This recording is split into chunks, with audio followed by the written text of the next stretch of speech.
wassalamu ala asyrofil anbiya'i wal mursalin wa ala alihi wa sahbihi ajma'in. Amma ba'du.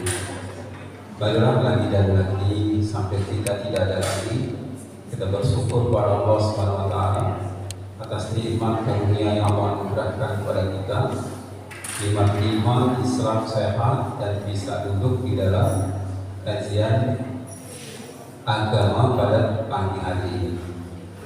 Semoga salam salawat tercurah pada junjungan kita Nabi Muhammad SAW, serta keluarga dan sahabat-sahabatnya yang telah banyak berkorban atas agama sehingga agama sampai kepada kita. Alhamdulillah, ini kita seperti biasa ya, setiap Ahad pada subuh akan melaksanakan kajian ilmu. Dalam hadis Nabi dikatakan, man yuridillahu bihi khairan yufaqihu fid-din. Karena siapa yang Allah memberikan kebaikan kepada manusia, maka dipahamkan atas agama. Insyaallah kehadiran kita ini sebagai tanda Allah sayang sama kita. Yang pertama, Allah sayang sama kita. Dan saya juga mengajak sekali lagi kepada seluruh jemaah, baik bapak-bapak, ibu-ibu, kita masih ada kencereng ya, kencereng kota amal yang apabila kebetulan belum punya boleh ambil hari ini pagi ini ya, kalau yang hilang boleh diganti hari ini pagi ini. Silakan untuk letakkan di rumahnya untuk niatkan untuk pembangunan Masjid Subur Salam. Dan kepada Pak Ustadz, alhamdulillah terima kasih Pak atas kehadirannya. Semoga ilmu yang Bapak sampaikan pada pagi hari ini bisa kami wujudkan dalam amal. Baik, untuk mulainya kajian ini kita bacakan, kita awali dengan baca basmalah. Bismillahirrahmanirrahim.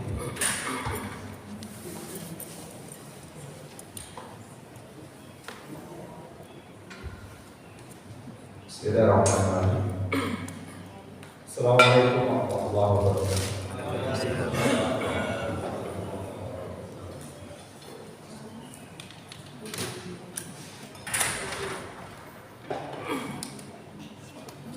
Alhamdulillahilladzi khalaqal mauta wal hayata liyabluwakum ayyukum ahsanu amala.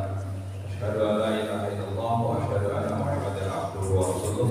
Allahumma shalli wa sallim wa barik ala Muhammad wa ala alihi wa sahbihi ajma'in. Hadirin Allah, alhamdulillah puji dan syukur atas takdir Allah pada subuh ini. Allah memberikan kita kembali dan bisa melakukan sholat subuh jamaah di tempat yang mulia ini. Insyaallah ya, sudah indah betul mesinnya. Ini tentu perjuangan berat ya. Pokoknya Pak Jibri, barakallahu lah. Jadi ini nikmatnya luar biasa. Saya baru sekarang di sini Pak Jibri. Nikmat luar biasa. Salam salam semoga tetap terturun kepada uswah dan qudwah kita, baginda Nabi kita Muhammad sallallahu alaihi wasallam, keluarga, kerabatnya dan para sahabatnya. Dan mudah-mudahan kita termasuk kelompok beliau yang tetap istiqomah dalam menjalankan sunnah-sunnahnya hingga akhir hayat kita. Amin ya rabbal alamin. Baik, masih dalam suasana Idul Fitri, kita sering berdoa semoga Allah menerima semua amalan kita selama Ramadan, baik saumnya, tilawahnya, sedekahnya, zakatnya, dan semua aktivitas Ramadan kita berkah dari Allah Subhanahu wa taala. Dan hari ini kita akan membahas ya, jadi kalau mencari jalan dari jalan menuju Allah pasca Ramadan. Di Ramadan itu kan luar biasa ya, baru berapa hari sekitar 8-9 hari yang ditinggalkan. Sudah banyak hal yang mungkin sudah mulai berkurang. Ada yang semangatnya berkurang, kebiasaan berkurang. Dan hari ini kita ingin sama-sama belajar bagaimana mencari jalan menuju Allah. Dan ini perintah. Ya, nanti ibu bapak bisa dibuka Qurannya surah Al-Maidah ayat 35. Surah yang kelima ayat yang ke-35. Bahwa mencari jalan menuju Allah itu adalah sebuah perintah. Allah berfirman, "A'udzubillahi minasyaitonir rajim. Ya ayyuhalladzina amanu taqullaha wabtaghu ilaihi wasilah wa jahidu fi sabilillah la'allakum tuflihun." Jadi sekali lagi, mencari jalan menuju Allah itu perintah dari Allah Subhanahu wa taala yang ada dalam Quran surat Al-Maidah surat yang kelima ayat 35. Wahai orang beriman, bertakwalah kepada Allah dan carilah jalan mendekat kepadanya. Jadi mencari jalan menuju Allah itu perintah. Kalau kemarin Ramadan kita ada suasana yang luar biasa hebat, semangat untuk beribadah, maka hari ini kita langsung belajar bagaimana mencari jalan menuju Allah itu pasca Ramadan yang makin hari makin berat. Jadi kalau kemarin Ramadan kita masih sama-sama semangat untuk melakukan kebaikan karena suasananya, maka setelah Ramadan ini ayatnya kita diperintahkan oleh Allah SWT untuk mencari jalan. Ya ayyuhalladzina amanu taqullaha wabtaghu ilaihi wasilah. Jadi hendaklah kita semua ini berjihad mencari jalan yang dengan sungguh-sungguh menuju Allah Subhanahu wa taala. Inilah dalil yang kita gunakan hari ini. Jadi mencari jalan menuju Allah itu adalah perintah. Ya, di Quran Surah Al-Maidah ayat 35. Nah, perintah ini tentu saja bagi kita orang beriman adalah sebuah keharusan. Nah, perintahnya. Jadi Allah sayang kepada kita bahwa tidak menjamin orang yang beriman dan bertakwa itu selalu dalam kebaikan. Makanya perintah ini menjadi penting dipelajari oleh kita, bagaimana agar kita mampu selalu mencari jalan. Mengapa ayat ini turun? Tentu saja Allah memberikan petunjuk kepada kita, memberikan pelajaran bahwa orang beriman itu harus selalu waspada. Keimanan dan ketakwaan itu harus dijaga betul. Dia bisa pergi, dia bahkan bisa hilang. Ya, jadi ayat ini sekali lagi adalah anjuran perintah dari Allah orang beriman. Setelah beriman, dia anggaplah bertakwa. Kalau kemarin kita lihat perintah Ramadan kan sampai di akhir surat Al-Baqarah surat 83 itu kan ada ayat la'alakum tattaqun. Kalau ayat ini di akhirnya la'alakum tuflihun, agar dapat keberuntungan.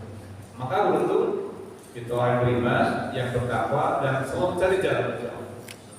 Nah, ayat ini kalau kita coba buatkan peta konflik, peta jalannya atau mapping kalau dalam bahasa manajemen, maka ada 3 poin penting. Pertama, orang beriman itu langkahnya adalah menuju bagaimana bertakwa. Apa yang dicari? Allah. Jadi orang beriman bertakwalah wabtaghi ilaihi wasilah. Carilah jalan menuju Allah. Jadi kita semuanya itu sedang berjalan menuju Allah. Jadi kita semua sedang berjalan dalam proses kehidupan.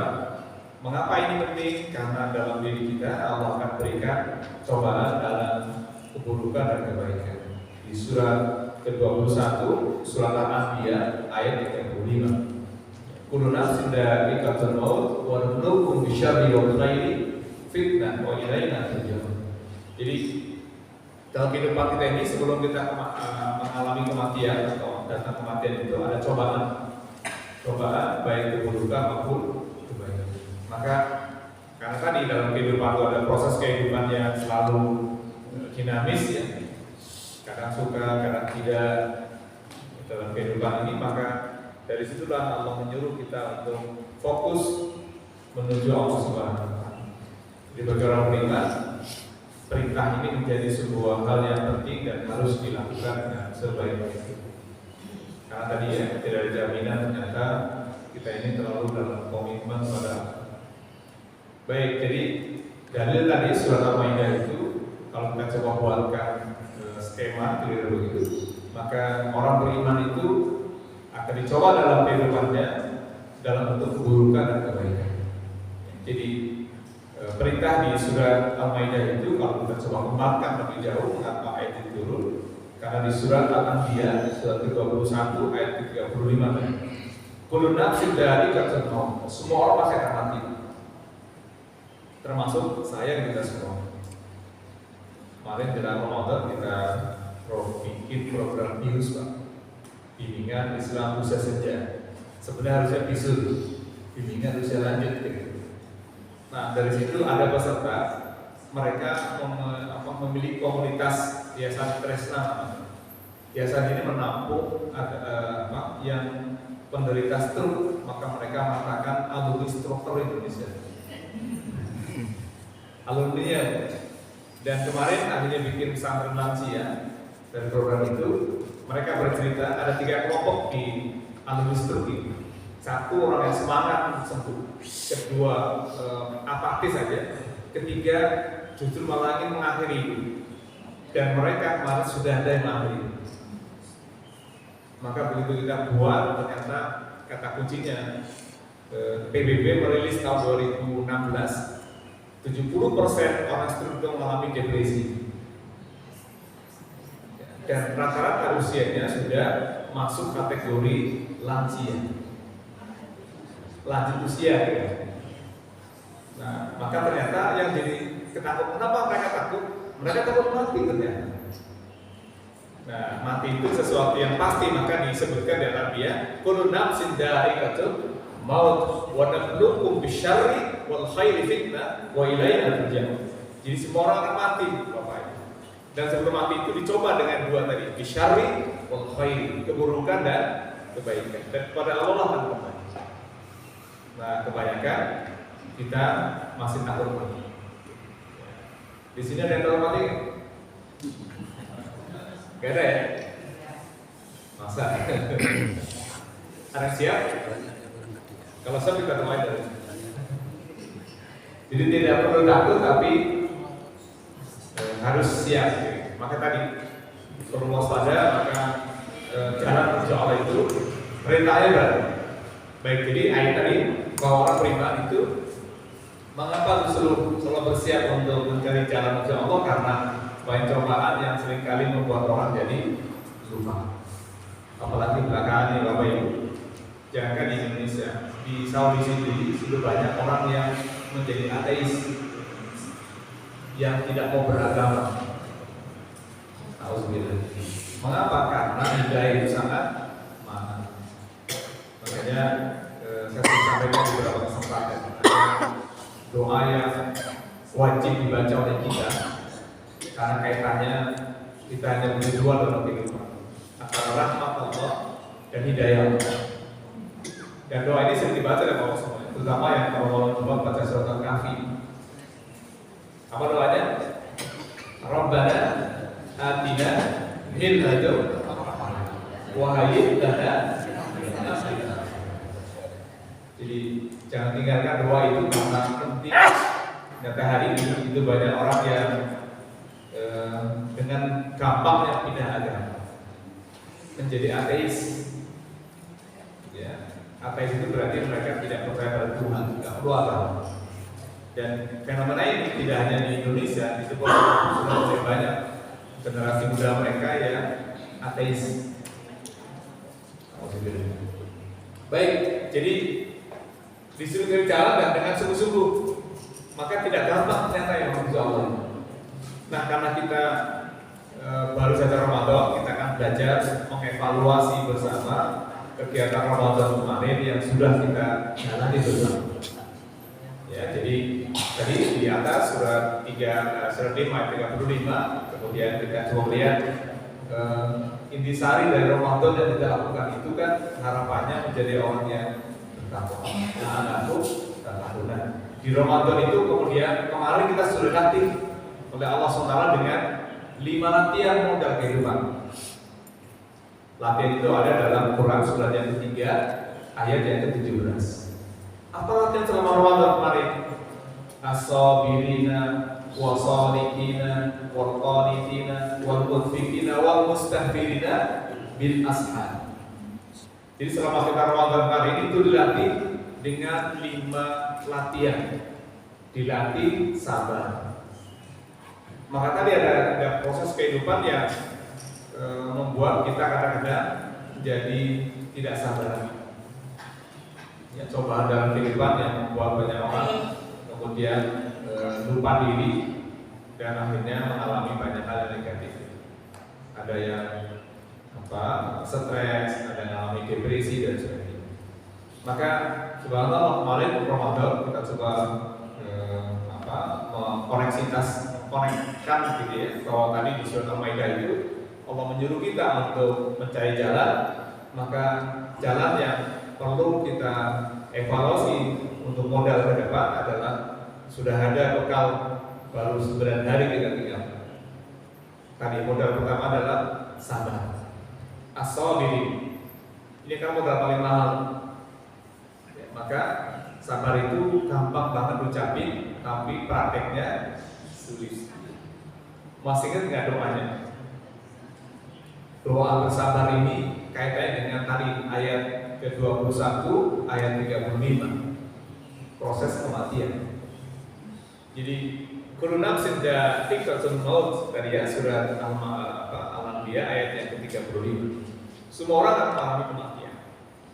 Termasuk sabar itu juga menghadapi proses kematian. Maka doanya Rabbana afrigh alaina sabra wa tawaffana muslimin. Masih ingat di surat apa itu doanya? Baru tahun lalu loh kita baca. Tahun lalu ya. Kita ketemu dulu di 2022 ya. Surat apa? Rabbana afrigh alaina sabra wa tawaffana muslimin. Surat ke-7 ayat 126. Ada ya? Rabbana afrigh alaina sabra wa tawaffana muslimin. Yang kedua ada dua sabar kaitannya dengan proses kehidupan. Di surat yang kedua ayat 250. Rabbana afrigh alaina wasabbit aqdamana wansurna 'alal qaumil kafirin. Surat Al-Baqarah ayat 250. Jadi Rabbana afrigh alaina, ya Allah limpahkan kesabaran. Ya. Wa tawaffana muslimin, dan wafatkan kami bersama orang-orang yang berserah diri dalam kondisi muslim. Jadi sabar itu ternyata tidak ada habisnya. Jadi kalau ibu bilang habis kesabaran saya, apa yang habis? Dulu pernah kita bahas, sabar itu ada 3 yang ada di dalamnya. Ada al-quwwa, ada asyiddah, ada al-jam'u. Jadi sabar itu kalau para ulama bagi pada 2 atau 3. Karena kan 3. Satu, sabar dalam menjalankan perintah, sabar dalam menjauhi larangan, sabar menjalankan kehidupan. Maka sabar itu yang pertama harus ada kekuatan, namanya al-quwwah. Ini bukan kuat sayur. Al-quwwah dalam bahasa Arab itu artinya kekuatan. Jadi sabar itu memang berat luar biasa. Maka tadi diantaranya doa yang perlu dibaca, dan itu kaitannya dengan ajal. Maka mengapa kalau ada yang mau meninggal dunia itu kita dianjurkan untuk mentalkininya, membimbingnya. Jadi proses ketakutan yang paling takut, yang paling menakutkan adalah di ujung akhir kita. Maka di Al-Baqarah ayat 155 itu ketakutan yang paling tinggi adalah proses mati. Wala nabluwakum bisyai'in minal khauf wal ju' wa naqsin minal amwal wal anfus. Ketakutan yang paling tinggi, yang paling menakutkan adalah takutnya menjelang ajal. Ya, mungkin bahwa pernah mendampingi orang yang sedang serah ke laut ya. Satu berapa hari ya menjelang Ramadan, hari Jumat menjelang Ramadan berarti tahun ini ya. Ada staf saya meninggal di Hermina hari Kamis, saya tarkini jam 5 ya, karena sakitnya kelihatannya sudah sangat berat. Di tarkini saya lihat mata beliau sudah sampai hitam, sudah ke atas gitu. Tangannya sudah memang sudah dekat ya, karena tarik dari bawah sampai atas keluar ke mulut. Ketika saya tarkini hanya menangis keluar mata. Tapi subhanallah beliau itu ya karena ahli ibadah ya, aktif masjid, jadi terkoneksitas, ada sambungannya. Ibaratnya laptop ini ada hard disknya, ada filenya ya. Jadi diingatkan karena sudah nggak bisa apa-apa, karena biasanya kalau sudah menjelang sama waktu kan memang sudah dibukakan alam lain, sehingga sudah nggak konsentrasi, rasa takutnya luar biasa. Gitu. Maka Rasul mengajari kita untuk mengkampingi, membimbingnya agar mampu mengucapkan kalimat tauhid, ya, agar bisa berzikir subhanallah. Kalau terdengar suara liriknya itu masih ada suara tahlil yang keluar. Subhanallah ya, la ilaha illallah, subhanallah, itu indahnya luar biasa. Maka perlu didampingi. Kalau di rumah sakit kan itu malah nggak boleh dekat. Di rumah sakit karena dia minta saya protes ke petugasnya, kalau bapak itu kan tandanya medis. Kalau bagi kami medis itu hanya alat, dan betul luar biasa. Jam 5 sore itu proses alamatul maut sudah dekat. Habis itu mungkin hari Jumat, dan ya itulah mudah-mudahan kita nanti mengakhiri dalam kondisi yang husnul. Baik, jadi makanya doanya Rabbana afrigh alaina sabr wa tawaffana. Ya Allah, limpahkan kesabaran dan wafatkan dalam kondisi berserah diri dan bersama orang-orang yang baik. Jadi kemarin kita dilatih sabar oleh Ramadan, as-sabir. Yang kedua, kita akan latih dengan kejujuran, wasadiqin, as-sabirina wasadiqin. Tindakan keduanya adalah ya kejujuran. Yang ketiga, wal qanitin, dilatih untuk berkomitmen dalam agama. Mari kita Ramadan itu baca Qur'annya. Kalau berapa juz, Bu? Berapa kali khatam? Wah, kayaknya semangat karena masjidnya baru lah. Masjid baru, semangatnya baru. Ya, tahun lalu hanya 2 juz, tahun hanya 2 kali khatam, ini mungkin bisa 10 kali khatam. Karena masjidnya baru, semangat ke masjidnya luar biasa. Dan insya Allah semoga bebas banjir ya. Karena tingginya berapa kali dari yang naiknya, karena tinggi luar biasa. Insya Allah ini baru cerminan masjid yang baik. Jadi kalau masjid lebih baik dari rumah, berarti itu orang di lingkungan